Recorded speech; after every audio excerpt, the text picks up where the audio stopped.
Welcome back, fellow legends. For today, we blaze. Well, not really. Adjacent. We do have Simon Whistler on the channel Places, which I didn't know existed. Not really. It's always a good day when Factboy has a new channel, allegedly. No, it's actually a very good day. So, Jericho, something which I have no idea about. The oldest city on Earth? Question mark. Presented by Simon Whistler on Places. Quick question. What do the Hebrew Bible, the Christian Old Testament, and the hit Coolio song Gangsta's Paradise have in common? Well, take a moment. I'll wait. The correct answer, though, is the reference to walking through the valley of the shadow of death, mentioned in both the opening verse of the song and in Psalm 23 of the Christian and Jewish holy texts, alternately as Psalm 22 in Greek and Latin versions of the Old Testament.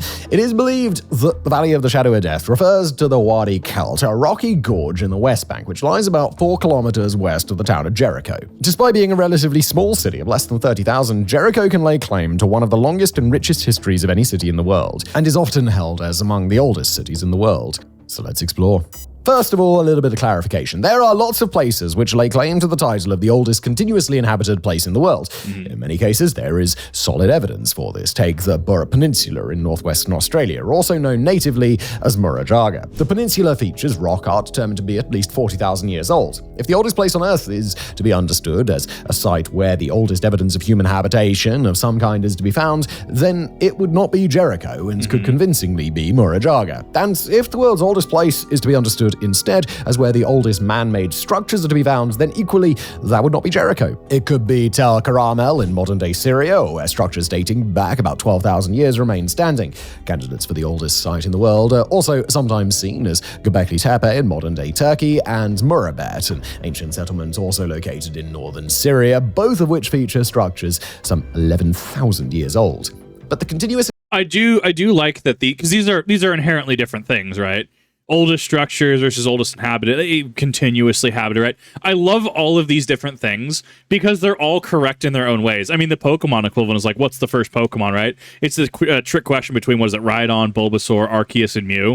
And it's a trick question. It depends on what the question is specifically asking, point of view, etc.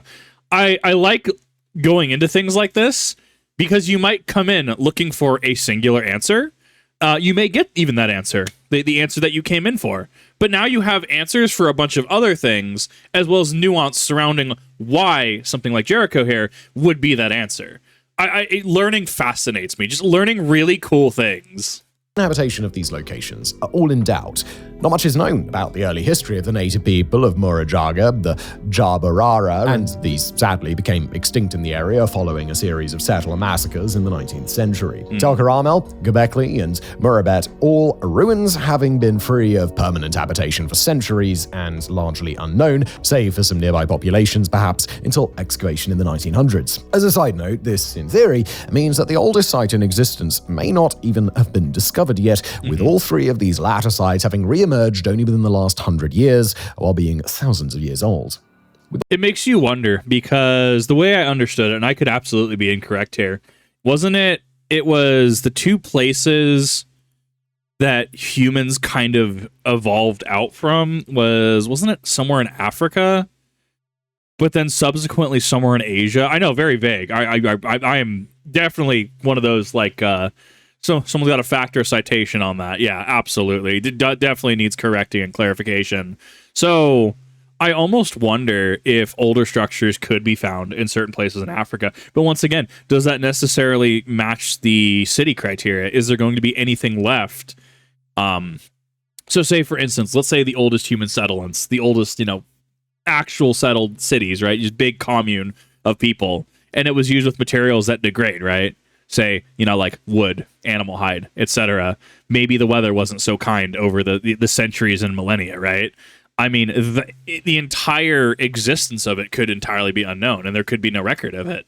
Now, we get to structures here, right, like in Turkey, like in Syria, etc., and stone. I mean, yeah, over the centuries and millennia, some of it's worn down a little bit, but you definitely have, like, more solid structures. Not saying that it can't happen in other places in the world. Not saying that, because it's inherently in Africa, it has to be made with, sticks and hide and stuff. I think that would be disingenuous to assume, right? So it makes you wonder, like, what what settlements, what structures, what practices, methods even evolved in other areas. It's fascinating to dive down this rabbit hole. Like there's so many things to consider. All this uncertainty, the oldest place on Earth, is a title which remains disputed, with compelling claims supporting places as far removed from one another as China, North Africa, Oceania, and the Middle East. These feature places so old that their history is to some degree unknown and probably unknowable. It cannot be definitively concluded whether they remained inhabited throughout all that time or just founded, abandoned, revived, abandoned again, and revived once more. So, with so many ancient sites having an obscure history by virtue of just being that old, it is hard to define a metric by which the continuous existence of a place can be judged. But there is perhaps one criterion that could be used: the presence of a defensive wall around the exterior of a settlement. The building of a wall is a significant development in the foundation of any settlement, especially during the age of antiquity and before. It represents the fact that the inhabitants of the settlement site had no intention of moving anywhere else, as could otherwise be the case, and likely was for inhabitants of many ancient sites, with some civilizations migrating elsewhere or disappearing due to factors such as drought, occupation, famine, natural disaster, or their simple destruction. And while So that is a good thing to bring up too. That's great, because I mean, and I feel like the Mongols, unfortunately, as with everything that revolves around how people like build like cultures and stuff, the Mongols kind of throw a wrench into everything. That's just kind of their shtick. Like they like are like, this is how a culture develops, this is how a nation develops, etc. Like the Mongols kind of throw a wrench in all of it. It's really fascinating to hear, but I'm by no means an expert. It's really cool to hear how they buck this trend. Like the Mongols are a study.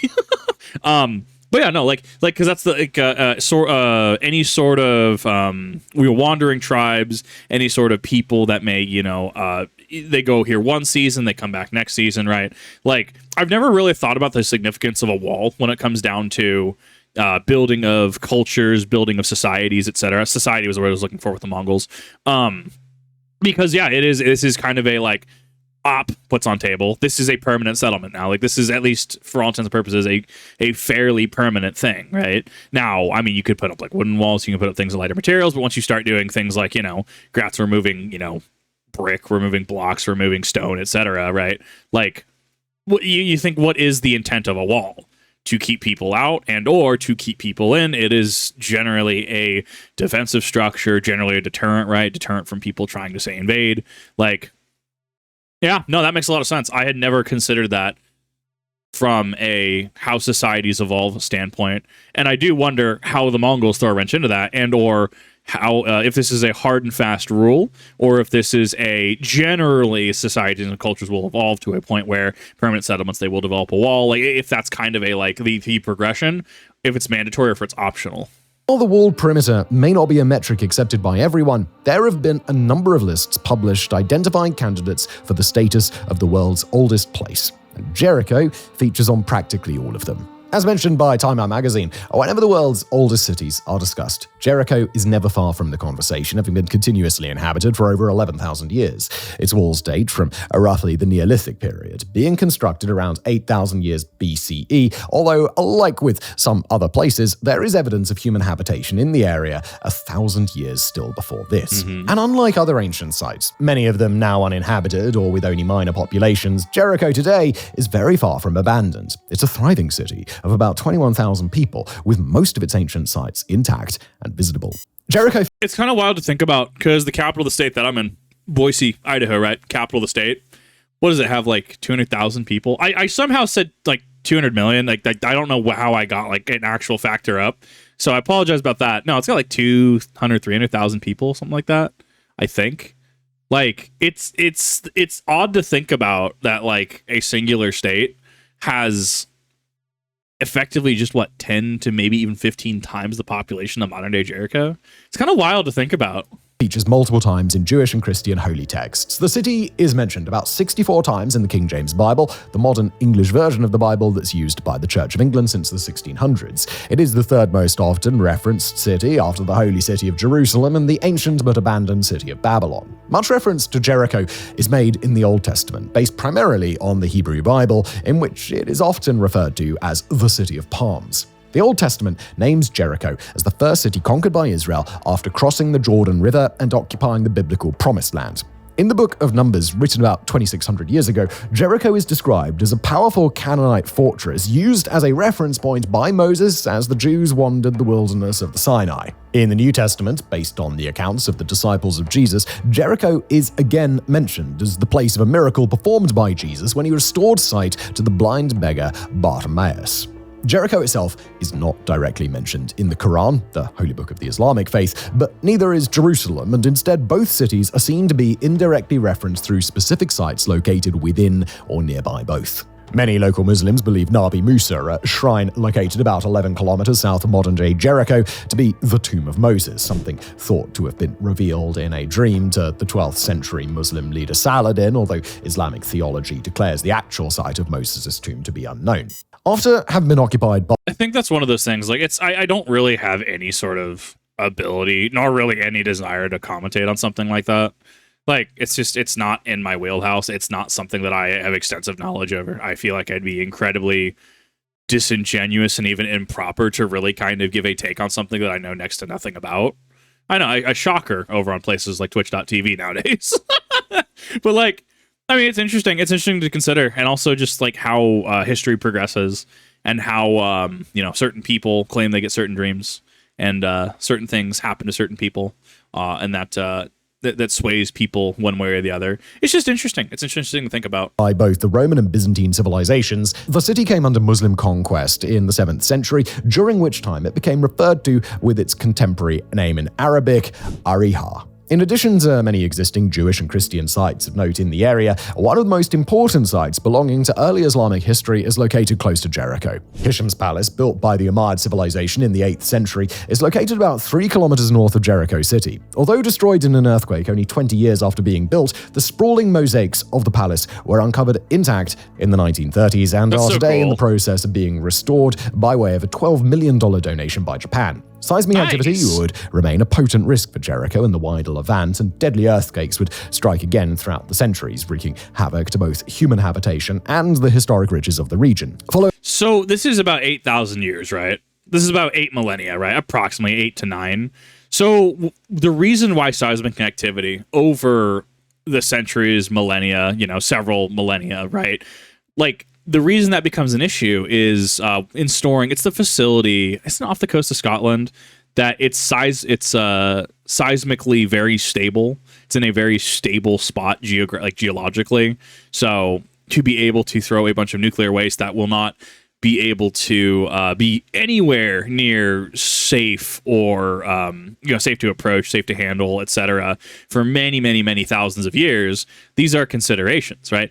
8 to 9,000 years ago, we know next to nothing about some of these things, up into 12,000 for some of these places discussed earlier in the video, right? We know next to nothing about them. And until, what was it? Even though Egypt was what, say 4 to 3,000 BC, right? Before Common Era, right?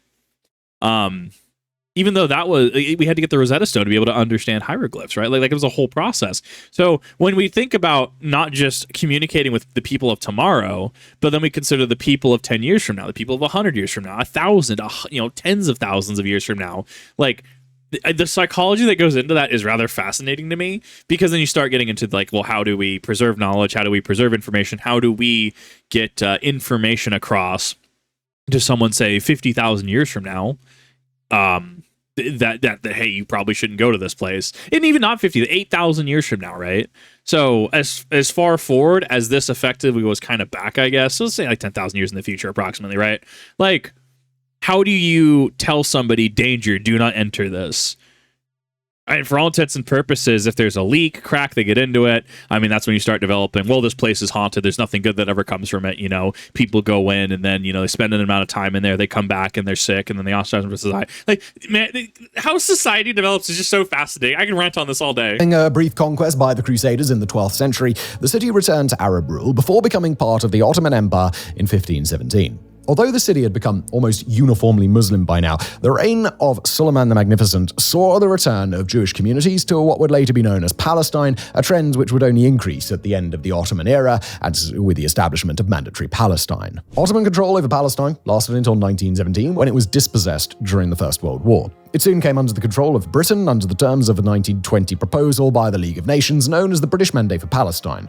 The mid-war Balfour Declaration also promised a homeland in Palestine to the Jewish community in Europe in an attempt to rally their support for the war effort. This saw Jewish immigration to Palestine rise exponentially in the 1920s, contributed to by rising anti-Semitism in Europe. The new arrivals did not really get on with the local Arab population, resulting in massacre after massacre in the years following the beginning of the Mandate. Jericho, being largely free of mixed settlement, was, like Gaza, spared from such episodes of violence in the 1920s, but that did not mean it escaped destruction of any kind. In 1927, a strong earthquake shook Palestine and Transjordan, killing around 400 people and leveling multiple buildings in Jericho, which lay close to the quake's epicenter. By this time, the city was both poor and tiny, having a population of a little under 2,000 people in 1938, predominantly Muslim Arabs, alongside a handful of Christian Arabs.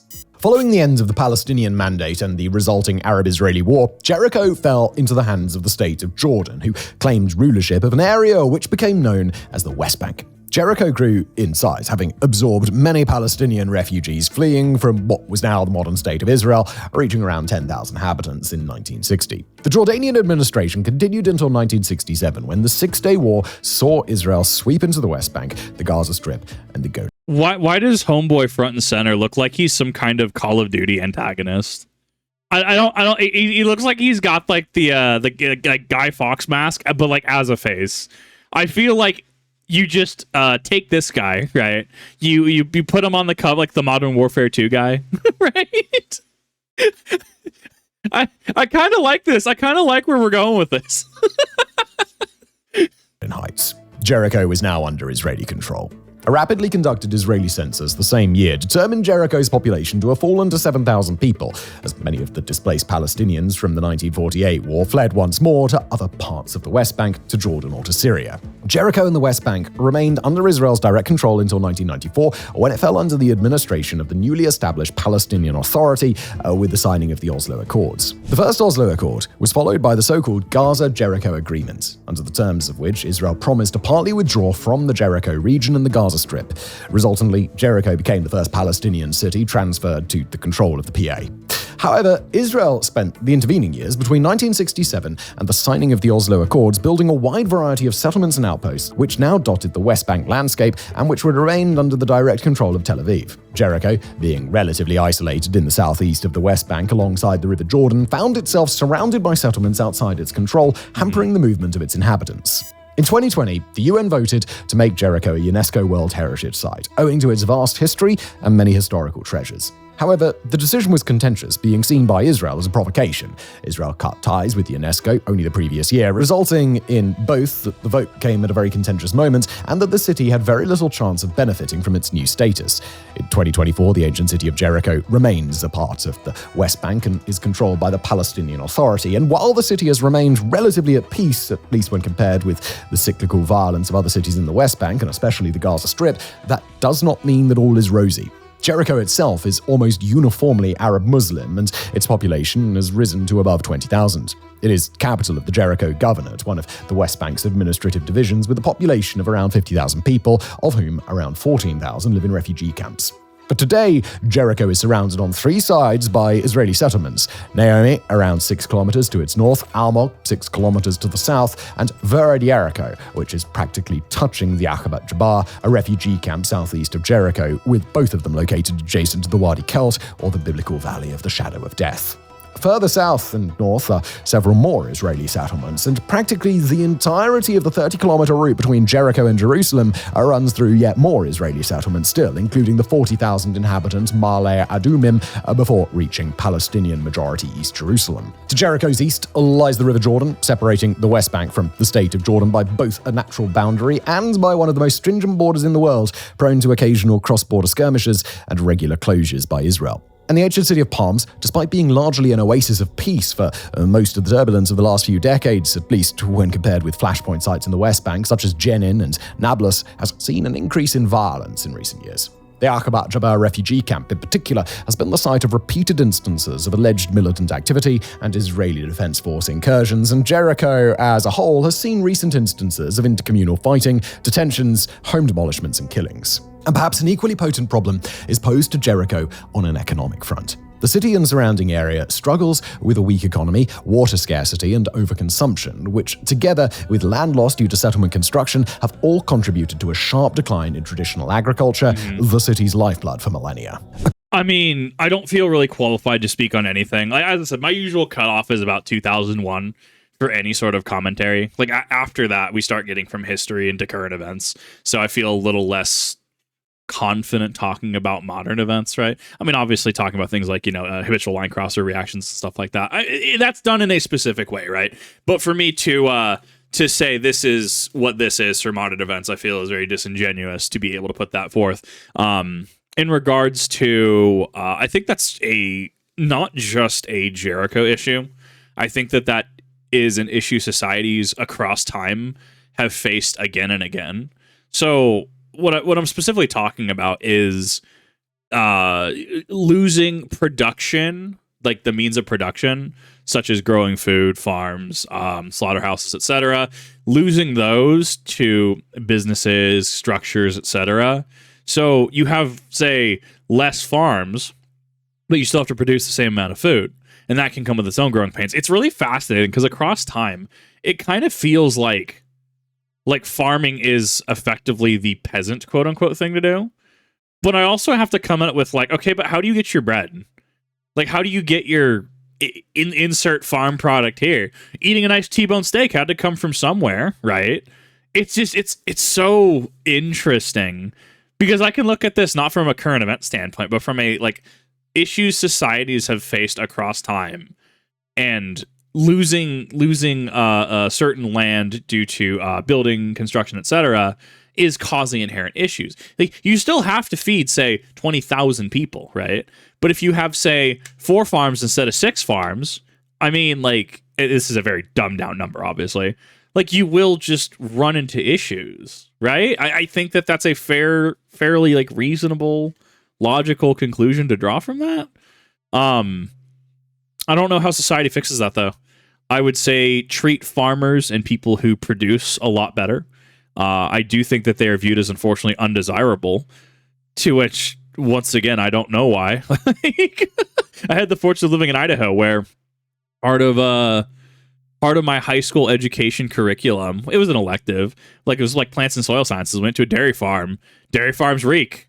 They kind of reek. It's kind of rank there. But you know what? Someone still does a lot of work there.